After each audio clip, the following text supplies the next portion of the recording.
Just wait and see. I fooled my middle daughter about her room makeover, but when she finally opened the door and saw what I'd really done, her silence hurt more than any words could. I have 3 daughters, Madison, 18, Riley, 16, and Quinn, 11. I'm Aaron, an office manager at a dental clinic in Wichita, Kansas. For 6 months, Riley begged to redo her room. Paint, pastel wall panels, string lights, a tripod for filming. I kept saying, soon when we have the budget. To quiet her down, I scheduled planning like a dentist appointment. Saturday we'll pick samples, Sunday we'll measure. And then I spent that same weekend orbiting Quinn's needs. Orthodontist check, a blowout because it'll photograph better. Nails before her school concert. I posted a proud mom reel. It got hearts. Riley got proof. At the parent meeting, she waited until everyone was seated, then lobbed it across the room. So when are we picking paint, Mom? A few heads swiveled like owls. The teacher blinked. Someone's bracelet chimed in the silence. My mouth said, we're waiting for the discounts. While my phone buzzed, neighborhood chat ping-ponging my salon photos with captions like, so that's where the remodel went. Afterward, every time Riley passed those same blank walls, she threw one word like a paper cut. Liar. Madison asked her to drop it. Quinn hugged the unopened box of lights she didn't have either. I told myself I was juggling, not choosing. It sounded thinner each time I said it. By Tuesday morning, the hallway had become a protest route. Black marker arrows marched along the baseboards like ants. Promised here. Deadline. Yesterday. Budget. Salon. On my bedroom door, Riley had centered a glossy sticker like a product label. Project Mom Mirage. I stood there with my travel mug and the kind of headache that starts behind one eye and votes for secession. Enough theater, I said, peeling at the sticker. She leaned in the doorway, unbothered. Then let's be real. Real arrived in blue painter's tape. That night she ran crisp lines across her walls, grid corners, measured out imaginary panels with a carpenter's pencil. Quinn wandered in, hopeful. Can I help? Riley, too fast, lifted Quinn's posters, just temporarily, and set them on the desk. Quinn watched her own handwriting shine bright, slump sideways and fill with dust. Put those back, I said, sharper than I meant. It's temporary, Riley repeated, not looking at me. She was in build mode, rational, efficient, infuriating. Riley, I warned. You don't touch your sister's things. She capped the pencil, finally turned. You don't touch my promises. Something hot clicked behind my teeth. I collected every paintbrush I could find. Hers, mine, even the stray foam sponge we used for school dioramas, and stacked them on the top fridge shelf like contraband. You're done. No more staging, no more tape. And until you can respect boundaries, you're grounded from any projects. Riley took a breath that I knew from her toddler years. The inhale that meant she would not fight me head-on. She folded a blanket, tucked a pillow under one arm, and walked past me. Where are you going? I asked. The garage, she said, casual. At least it's honest there. Empty means empty. Ben, who'd been silently famine-sipping his beer at the kitchen island, set it down. Aaron, he said slowly. This is... Come on. She's 16. She's 16, I echoed. She's also reckless with other people's things. Riley opened the garage door. November air slid in with a whisper and the smell of boxes.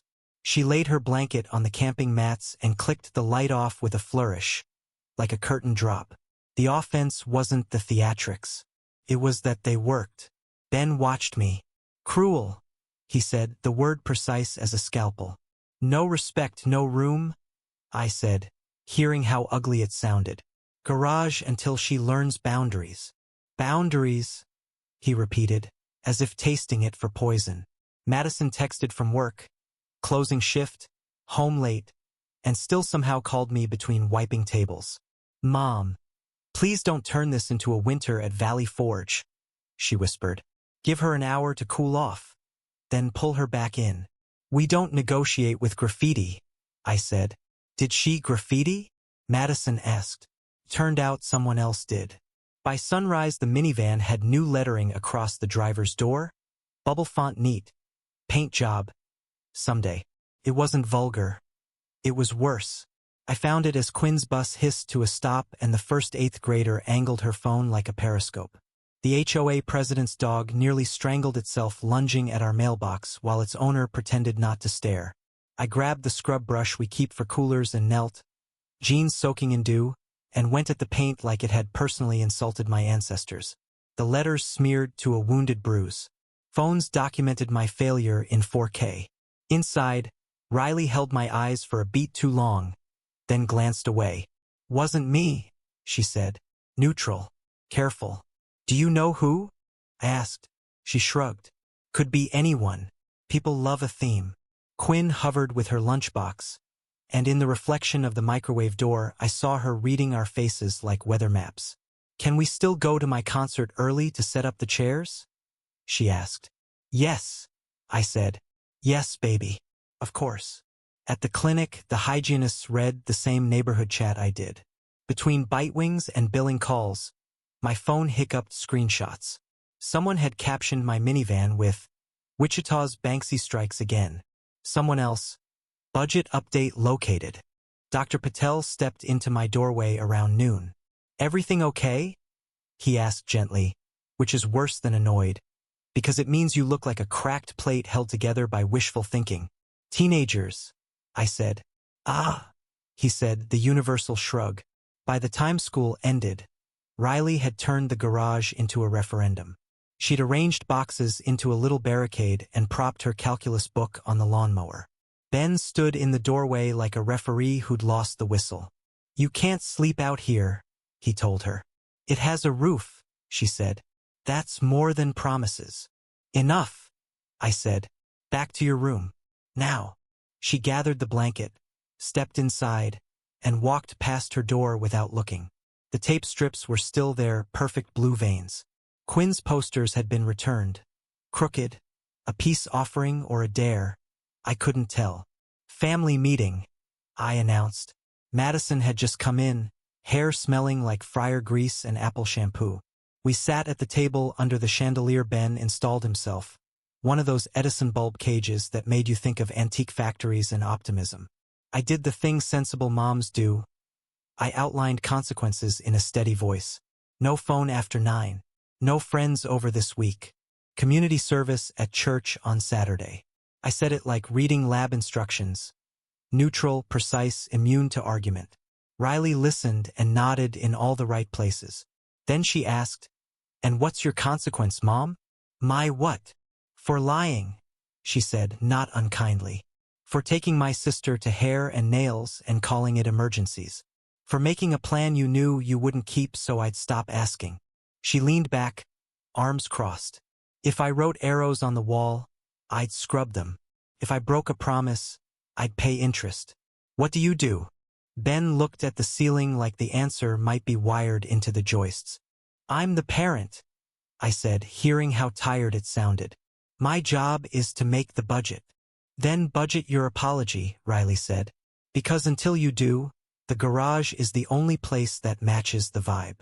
She stood, collected her pillow, and left before I could order her to sit back down. The garage light clicked on. The door closed. The house neglected to explode. Around 10, the doorbell chimed. It was Officer Lindley from the community patrol, really a bored retiree with a badge and a clipboard. "We've had reports," she began, peering past me at the family portrait where we look like a stock photo labeled Holiday Card 2019. "Graffiti, disturbances. Everything all right?" "We're handling it," I said. She nodded at the minivan, now a pale bruise of a word. "Maybe cover it with a magnet?" she suggested helpfully. "We have one that says, 'Go Shockers.'" After she left, Madison stacked dishes with the clatter of someone choosing sides. "Mom," she said softly, "you can't punish a feeling." She felt ignored. She made it visible. "She vandalized our lives," I said. "Maybe she subtitled them," Madison offered. "So you couldn't keep watching on mute." I went to bed with my jaw clenched and dreamed of painter's tape running across the house like caution lines at a crime scene. At 3 a.m., I woke to the garage door creak and padded out, ready to fold and carry my stubborn daughter back to her bed. The light was off. The blanket was folded. The camping mats were gone. Riley wasn't in the garage anymore. She had moved to the car. And in the passenger seat, under a sweatshirt, was a spiral notebook thick with taped receipts and printouts, dates, paint estimates, photos of sale tags, screenshots of my salon appointments. The title page was a Sharpie banner, Room Budget, Evidence Log. The part of me that wanted to storm shrank. The part that files insurance claims for a living sat down on the steps and felt a terrible, precise click of recognition. She hadn't just made a scene. She'd built a case. The night I went public, I didn't think of it as public. Just a tired mom on a forum built for tired moms. I titled my post, Difficult Teen Sabotages the House, and wrote about arrows on walls, painter's tape on baseboards, and the line I'd drawn at the garage. I left out the minivan. I left out the receipts. I hit submit and slept like someone who has chosen the narrator's chair. By lunch the next day, Madison appeared in my office doorway at the clinic, face pale under fryer shift freckles. She held up her phone. My post. Delete it, she said. It's anonymous, I said, already hearing how flimsy that word is. She turned the screen. Ben had it open, Riley too. The username wasn't my name, but it was my cadence. I always capitalize teen. I always say line I drew. The comments were soft at first, hang in there, teens test boundaries, and then rougher, narcissist energy. Cut her allowances, not her voice. At home, Riley sat cross-legged on the living room floor with a roll of butcher paper and a stack of tape. She didn't yell. She didn't even look up. So this is a trial, she said mildly. Okay, both sides can present. What are you doing? I asked because when you feel the floor shift you ask small questions. Storyboarding, she said. Since you started one. That night her TikTok series launched. Room on hold. Clip 1, her door opens on blank drywall, pan across to blue tape veins, cut to a list of my soon texts, then a quick montage of my salon clips. The blowout capes, the manicure chair, a latte with a swan I swear I didn't ask for. A quiet track under it, not angry, just steady. In the garage, she stood between two canvases she'd made from the butcher paper. A diptych in black and white. On one, a hand with a brush. On the other, a list of words half covered by paint. Later / soon / when we can / after Quinn / once things calm / maybe next month. The caption read, When silence is louder than words. She didn't tag me. Our town tagged me for her. Momfluencers I recognize from school fundraisers reposted, Don't promise, do. The comments multiplied like rabbits. Control, gaslighting. A room is not a privilege. It's the only private place kids have. Someone wrote, My mom did this. I still don't trust women in salons. Someone else, Your mom is choosing Instagram over insulation. I tried to respond by doing nothing. I went quiet. I scrubbed the minivan until someday was a ghost shifting in certain light. At work, two parents at checkout folded their receipts as if they were folding little judgments. Everything okay at home? One asked, tone honeyed, teeth bared. It's discipline, I said. Discipline? She repeated, as if testing it for edges. Dr. Patel caught me re-watching the TikTok in a supply closet. That's Riley? He asked, surprised. She has an eye. She has an agenda, I said. Those aren't mutually exclusive, he said gently, then returned to molars and crowns, leaving me with forceps and a sudden urge to throw my phone into the biohazard bin. By Friday, Riley had set up a tiny print shop on our dining table. The diptych became an 11 by 14 on matte paper, signed in the corner. She announced proceeds would fund actual materials, not theoretical ones. Orders pinged in within the hour. She wrote thank you notes in tidy block letters. Quinn slipped one into her backpack like a talisman. You're selling our fight, I said. I'm selling my work, she replied cleanly. The fight is free content. Ben hovered in the doorway, hands in pockets, Switzerland with stubble. Aaron, he said later when Riley wasn't there. We can't outpost her. We can either fix the narrative or fix the wall. I can do both, I said. But I didn't even convince the chandelier. That night, the local morning show DM'd Riley and asked if she'd talk about art, agency, and teens in the digital age. She screen shared the invite at dinner and looked at me, not triumphantly, expectant. I won't go if you say no, she said. But it's my story. It's our family, I said. It's my room, she said back. There was no malice in it. She'd simply measured where the studs were. Madison put her fork down. Mom, she said softly, you can't win this by being right. You can only win by being true. Please define true, I said, as if that were a normal dinner question and not the thing that keeps philosophers employed. True is, you kept saying later because money was tight, yes, she said. And also because you like the salon and Quinn is easy to schedule and Riley is hard. True is both. Ben exhaled. We can show receipts, he said, half-joke, because we'd both seen the spiral notebook under the sweatshirt. I'll show mine, I said, calm like a granite countertop. I opened my laptop, pulled up bank statements, made a spreadsheet, mortgage, braces, Quinn's concert dress, the car battery that died in March, the dentist's own bill for my cracked filling, and then the column that hurt to type, hair, nails, self-care, the blowout I bought during a sale because Madison says, you never do anything nice for yourself. I named the sheet exactly what Riley would have named it, budget, room versus routine. When Riley came downstairs to make tea, I slid the screen toward her. Here, I said, if you want a trial, let's put exhibits on the table. She read without gloating. Thank you, she said. This is better than walls yelling. Tea? I asked. Sure, she said. I didn't apologize. Not yet. I didn't demand she take the videos down. I asked for edits. Blur our house number. Remove Quinn's face. No filming inside the clinic. She agreed straight away. Then she asked for one concession I hadn't expected. Mom, she said, stirring honey into her cup. Will you tell them on your forum that you left things out? Which things? I asked. The ones that make it complicated, she said. That you drove Madison to every double shift when her car was down. That you sat up all night with me when the flu hit. That you booked the orthodontist because I hate the phone. The salon makes it look like you only love mirrors. My mouth did that useless thing again. Why would I help you fix my reputation in your comments if your comments are murdering me? I asked, and she smiled, sad and adult. Because it's not a murder if the person gets to testify, she said. So I did something I've never done on the internet. I rewrote myself. I returned to my forum post and added a long, unglamorous update. Money specifics.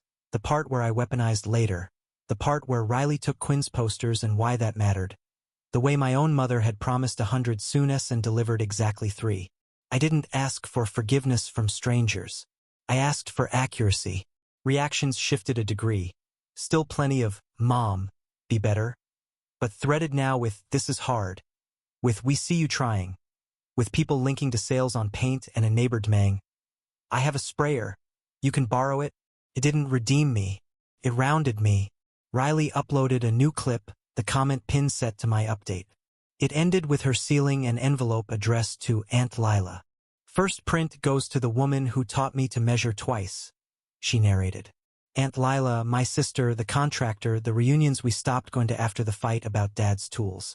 Riley had been texting her this whole time, not for gossip estimates. My stomach flipped. The art wasn't aimed at me. It was aimed at an outcome. By Sunday, I stopped saying discipline. I said carefully, let's make a calendar. And then, quieter, to the camera in my daughter's hand that I pretended not to see. And let's make this not a story about a villain, but a build. Monday, the clinic director asked if I had 5 minutes for optics. Dr. Patel stood beside him like moral support disguised as a lab coat. Parents are forwarding me the videos, the director said, tapping his iPad. Nothing actionable. Just noise. But we need to be boring again. Can you take a pause? 2 weeks. Paid. While it dies down. Paid sounded like mercy until you hear the second clause. While it dies down.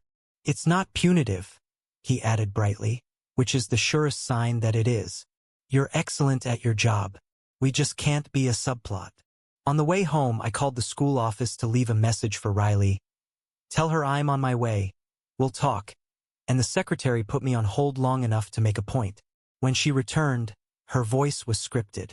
Riley asked that you not call her out of class about social media. She says you can email. I'll put a note. I hung up and sat in the parking lot, watching freshmen lean against each other like newly born deer. The note would follow her from attendance desk to teachers' lounges. It would also follow me. At home, Ben was already anger cleaning. He attacks baseboards with a toothbrush when he's upset. Our house has never been cleaner than during our worst weeks. You asked your employer to pick a side, he said without turning around. I didn't ask them anything, I said. Other people did. You love control more than family, he said. And he made it almost gentle, which somehow hurt more. And you love being neutral because it's prettier than choosing, I said. I didn't raise my voice. The words still thudded.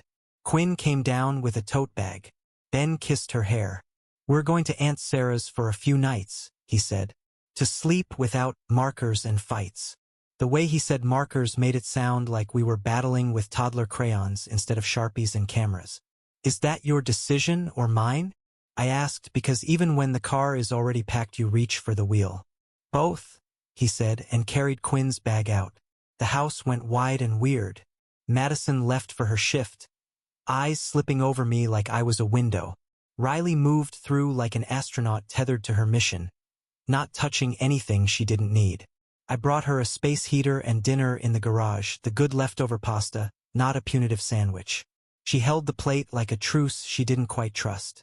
I'm not asking for a moon chandelier, she said between small, careful bites. I asked for honesty. You're 16, I said, as if that were a counterargument to honesty. I'm 16, she agreed. Not 6. If the answer was no, not now, I can take it. If the answer was, I'd rather sit in a chair that makes my scalp smell like pear shampoo than stand in an aisle arguing about paint, then say that. I retreated behind the national monuments. Budget and priorities. I could list mortgage, braces, the battery that died, the clinic copay I was now responsible for because, irony, I'd cracked a tooth grinding at night. The numbers are true. They were also camouflage. We had the money. I'd spent it on quiet and the salon. In the silence after she finished eating, the house made its noises. Heater kicking on, a neighbor's dog, the creak of Riley's easel. And from the other side, the loud sound of nothing. Quinn's room with the lights off, my phone turned face down, Ben's toothbrush somewhere polishing the underside of a moral. The next morning, a padded envelope arrived addressed to Riley. Aunt Lila's handwriting, all angles and certainty. Inside, a contractor's tape, a fan deck of paint chips fat enough to be a novel, and a note in blunt black ink. Measure twice. Text me real dimensions. I'll bring the sprayer. L. Riley grinned at the fan like a deck of winning cards.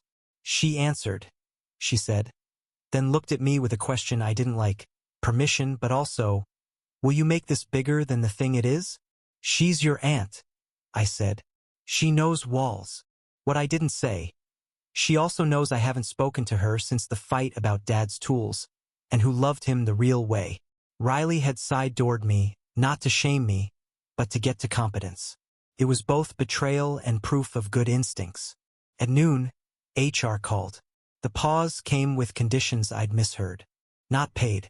Just until you and your family can align expectations, the email said, like we were a project team that needed a stand-up. I stared at the sentence until the words separated into tiny, mean parts. I opened our bank app to rage allocate and saw a savings pot I'd never noticed. A nickname with an emoji Ben must have thought was charming. An anchor. Boat? We don't own water. I clicked. Transfers in small bites over months, nothing dramatic. And yet the total could have bought Riley's paint twice over and left money for Quinn's concert shoes. My stomach did a slow, knowing turn. 5 years ago I teased him about midlife cliches. He laughed, said anchors were about stability. He had not stopped adding. That night, I set the phone on the counter with the anchor screen open. Explain, I said when he came in to grab pajamas for Quinn. He glanced, then straightened. You were saving for Shine, he said. I saved for a horizon. We live in Kansas, I said. Our horizon is wheat. He rubbed his eyes. It wasn't a boat. It was maybe, a way to have a plan that wasn't just reacting. A place I could put later that felt like it would arrive. Later stole our now, I said. Riley was right.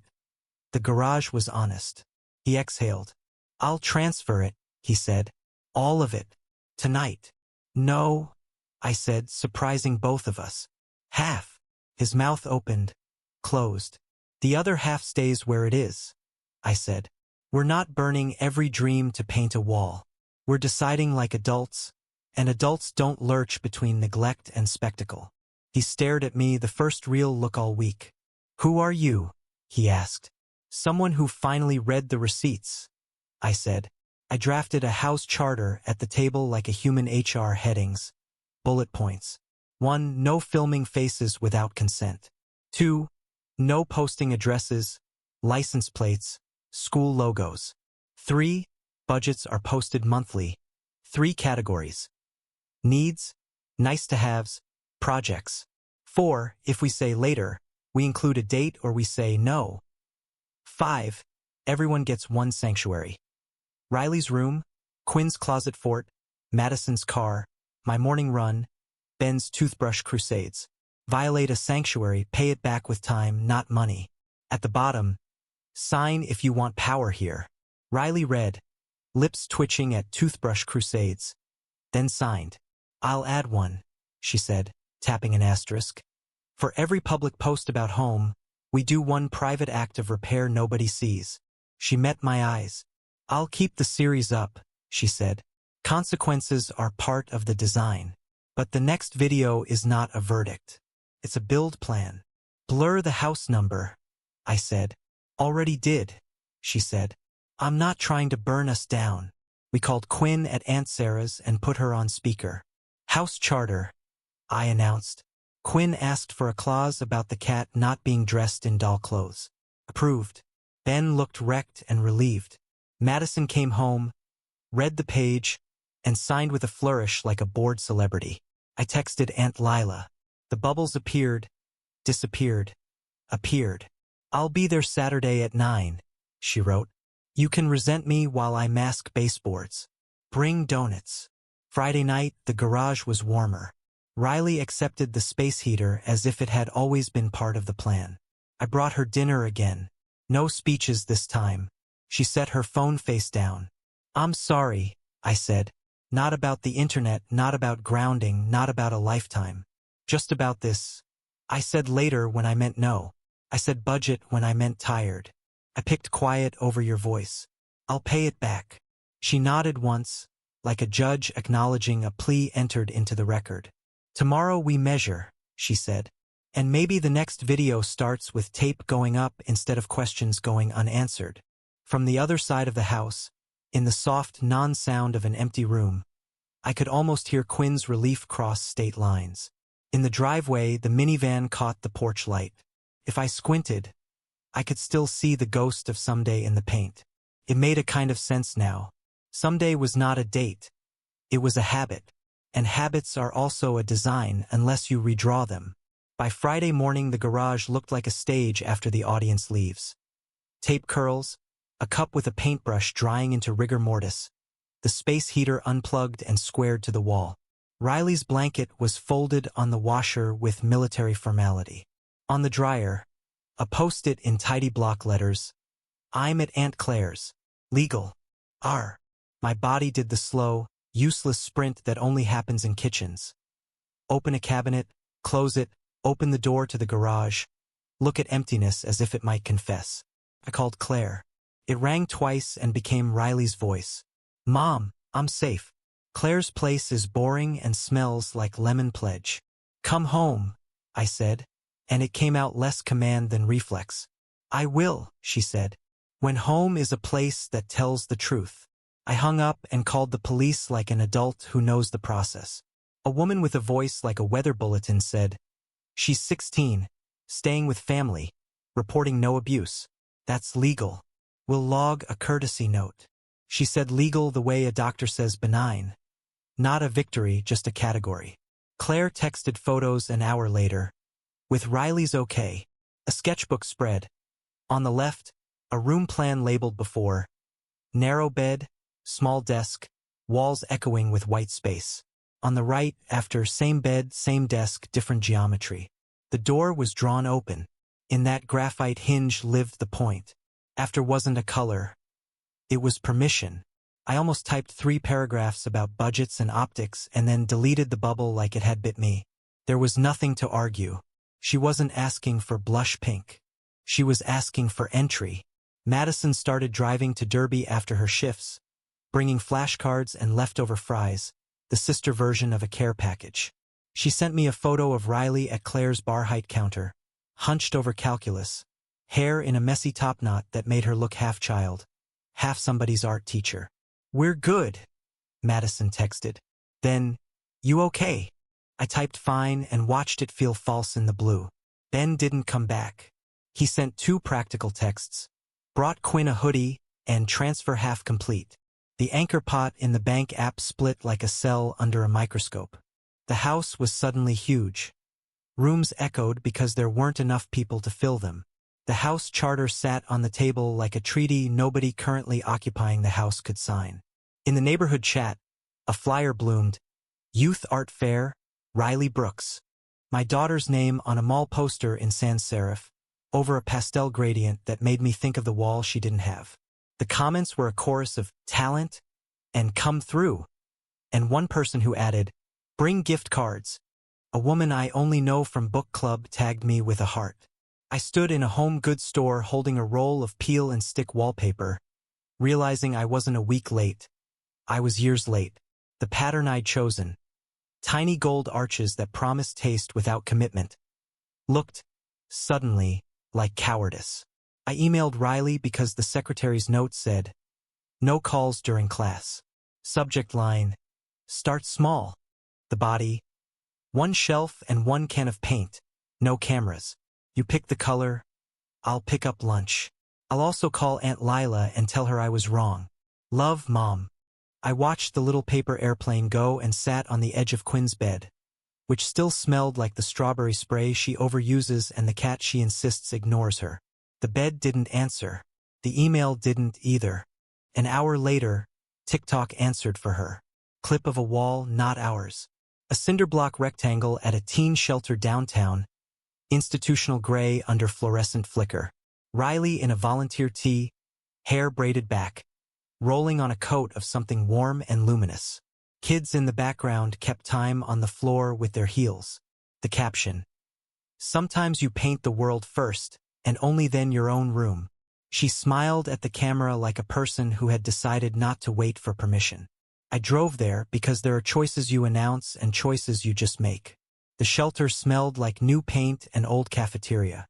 A staffer with a lanyard asked my name and softened when I said, "Erin." "She's good," the woman said. She organized the colors like a math problem. I stood in the doorway and watched my daughter do what I had refused to see. Turn cheap walls into something hospitable with only tape, patience, and the audacity to begin. She saw me and didn't flinch. She handed me a tray and said, "Edges," like she'd been expecting me to show. "I brought donuts," I said stupidly because Aunt Lila's text had become muscle memory. "Put them by the fan," Riley said. The glaze sweats. We painted in companionable silence. The way people who are not yet ready to say the thing they mean do tasks. After an hour, she checked her phone. "Aunt Lila's still coming tomorrow," she said. "Claire can bring me." "Okay," I said. "Okay." Back home, Quinn's voice came small through speakerphone. "Are we still making the fort policy?" Madison says Riley signed. "We are," I said. I read her the cat clause again. She laughed, the sound like a window opening. That night, Claire texted me a photo of an index card Riley had taped above her borrowed desk. New address, Temp Claire's, Derby, Kansas. Below it, another card, old addresses, Mom's house, Arguments? Later. The tidy lines made my throat do a small grief. Claire added, "She's not punishing you. She's giving you time to catch up." I typed, "To what?" and deleted it. I knew. At 9, the doorbell rang. Officer Lindley again, wind chimes of a clipboard. "We got a report," she said, "of a minor painting property not her own." "No, I know." She waved the paper. "Shelter has forms. We're fine. But also," she lowered her voice, "someone called about a mother losing control." Her eyes were kind, which made me want to be mean. "Control is overrated," I said. "We're trying design." After she left, I pulled the minivan into the driveway and parked with the driver's door under the brightest floodlight. The ghost of someday showed like a watermark. I took a magnet that said "Go Shockers" and covered the bruise on purpose. A small, dumb fix that felt like penance. I stacked drop cloths by the front door and laid out the tape like silverware. At midnight, an email pinged. From Riley. "1 shelf and 1 can of paint is acceptable. No cameras. Claire will bring me at 9. Lunch, grilled cheese, tomato soup. Color, open door from the fan deck. Aunt Lila will know." Then, below, a PS that wasn't a knife and still cut. "I'll come home for the build days. I'm not moving back in yet." That's not punishment. That's me leaving the door open from both sides. I replied with exactly the number of words I could afford without borrowing. 9. Grilled cheese. Open door. Love. The house breathed. Ben's toothbrush was quiet wherever he was. Madison texted a thumbs up and a meme about painters. Quinn sent a string of paint palette emojis, and the cat, who had no respect for sanctuaries, threw up on the drop cloth in an act of solidarity with chaos. I cleaned it up with a laugh that surprised me, then leaned the tape measure against the wall like a white flag. In the morning, there would be hands and tape and a color with a name that made my chest hurt. Tonight, there was a silence I'd finally earned. Not the bad kind, the waiting for verdict kind, but the hold your breath before the first brush kind. A point of no return that, for once, pointed forward. A year can be a punishment or a syllabus, depending on how you sit through it. Mine began with at least 1 bedroom facing a parking lot and a balcony no plant could survive. The wallpaper rolls came with me like tall white ghosts. I leaned them in a corner as if they might learn to stand for something. Riley turned 18 in March. By then she and a friend were renting a sunny attic with slanted ceilings that made every morning look like a choice. She kept selling prints. She enrolled in visual communications at the local college and sent Claire screenshots of class feedback. Strong narrative sense, clean composition, knows where to leave space. On her birthday, Claire hosted dinner. Balloons from the craft store, a yellow cake, candles that burned fast. Ben, Madison, and Quinn crowded into a photo in my phone later that night. Riley wore the same paint-stained hoodie I used to scold her for, only now it looked like a uniform for the job of being herself. I typed "Happy birthday, proud of you" 3 times and deleted it twice. The third time I hit send and turned my phone face down like a coward who wants to practice being brave without witnesses. Ben and I finalized the split with the efficiency of people who respect each other and no longer fit. The Anchor account stayed split. He bought a used skiff that sits on Claire's driveway on weekends like a patient cartoon. He takes Quinn out on the river near Derby and texts me pictures of sunburned forearms and sandwiches. Madison moved into a small place near the diner and learned how to fix a leaky faucet from 3 different cooks. We are not a broken family. We are a family redistributed. At my new clinic, the director stapled my schedule to the corkboard with the kind of trust that looks like boredom. "We like simple here," she said. Her hygienists did not know my forums. Nobody DM'd me in the supply closet. When a parent asked if I had kids, I said, 3 daughters, and cut the sentence there. Privacy felt like a room I'd forgotten how to use. Claire and I rebuilt our truce one practical errand at a time. She met me at the hardware store and handed me a fan deck. "Start with walls you own," she said, which is her way of saying I love you without making me argue. Once, in April, I walked into the shelter alone on a Saturday. The mural Riley led last winter had held up. Handprints, lines of color cresting like sound waves, A block of warm light around a door someone had penciled in and later painted over in white, the lines still visible if you knew where to squint. On the corner of the wall, a small plaque read, Open Door Protocol, designed by residents, facilitated by RB and EB. The initials were careful. She had left me in the history in a way that was both generous and accurate. I put my palm on the paint and felt the cool hold. No one filmed me doing it. It was the best part. Riley's art fair took over a corridor in the mall across from a pretzel kiosk that smelled like sugar and childhood. I went before opening in a plain jacket and a cap like I was cheating on a test. Her table was neat. Matte prints, a sign with simple prices, a jar labeled shelter brushes. The diptych from our garage years ago hung behind her, crisper and a little kinder. A new piece sat beside it. A door painted half open with a shadow that didn't threaten, just invited. Title card, After, Not Later. I bought a print from a volunteer and left cash in the jar. As I walked away, I heard Riley arrive, laughing at something the kiosk kid said. I didn't turn around. Some goodbyes you make by leaving early. Quinn grew, as 11-year-olds do. Braces off, sarcasm on, a voice you could hear across the street.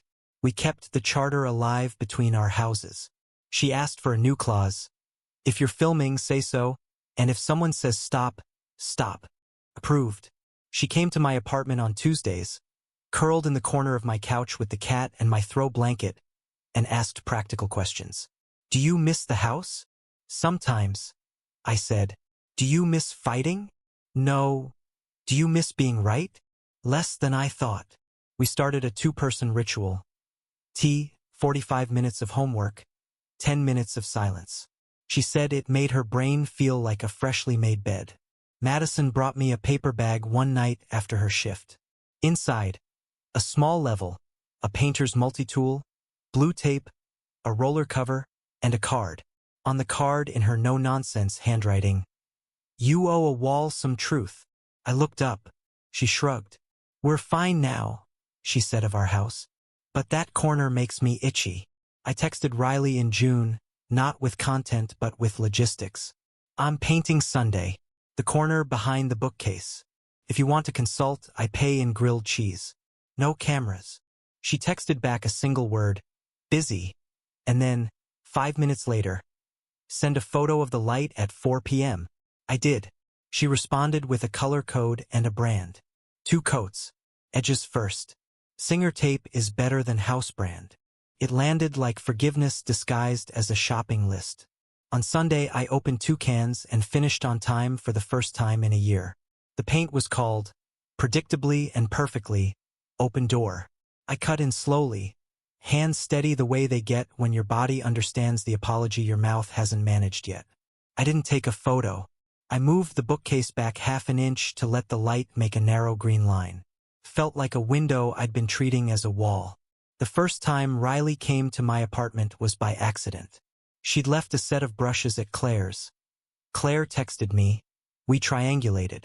Riley knocked and stepped in and immediately went to the corner like a building inspector. She crouched, squinted at the edge. Solid, she said. You can see where you learned to breathe. We sat at the small table. I made tea. She didn't reach for her phone. I was wrong, I said. Just the 3 words, no varnish. Not about budgets. About pretending later was a plan. About loving quiet more than you. About telling a forum before I told you. I let the silence sit long enough to be a thing, not a stall. I won't ask you to take anything down. I won't ask you to rewrite how you remember it. I just want to say it exactly. I was wrong. She nodded like a carpenter checking a line against a level. Thank you, she said. That's the whole color. We ate grilled cheese with too much butter. She told me about a professor who insists on hand-lettering titles before moving to the computer. You can tell when someone trusted the machine instead of their wrist, she said. I said, you can tell when a mom trusted a story instead of a daughter. She smiled without mercy, which is to say with love that isn't afraid to be specific. Before she left, she stood in my open doorway with the hallway light making a rectangle on the floor. The shelter wants to expand the mural into the stairwell, she said. They asked if I knew anyone steady with tape. You're very medium, which is ideal. No grand ideas, clean lines. I'm available, I said. Over the next months we painted spaces no one photographs. Stair treads, baseboards, the underside of a banister. We learned each other's moods by the way the tape peeled. Fast when we were annoyed, slow when we were careful. I didn't narrate. She didn't cite. We worked. Sometimes Quinn came and put small paw print decals on the staff room trash can and called it whimsy. Sometimes Madison showed up with coffee and an opinion about contrast. Ben sent a donation and a text. Proud of all of you. The wallpaper rolls in my apartment corner gathered dust until I cut them into drawer liners one quiet Sunday. Felt less like surrender, more like accuracy. Not everything you buy is a promise. Some things are just purchases.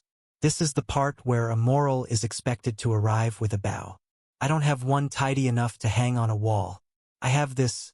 I said I was teaching my kids responsibility. In the end, they taught me responsibility for my word. That later is a debt. That apologies aren't coupons. That love without a calendar can turn into neglect with nice lighting. I learned to open paint on time. I learned to open my mouth sooner.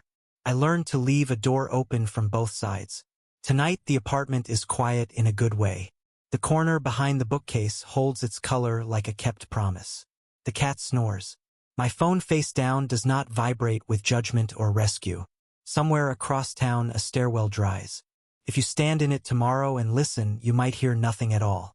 That, I've found, is the sound of order, not applause, not verdict. Just air moving, finally, through a room built to be used.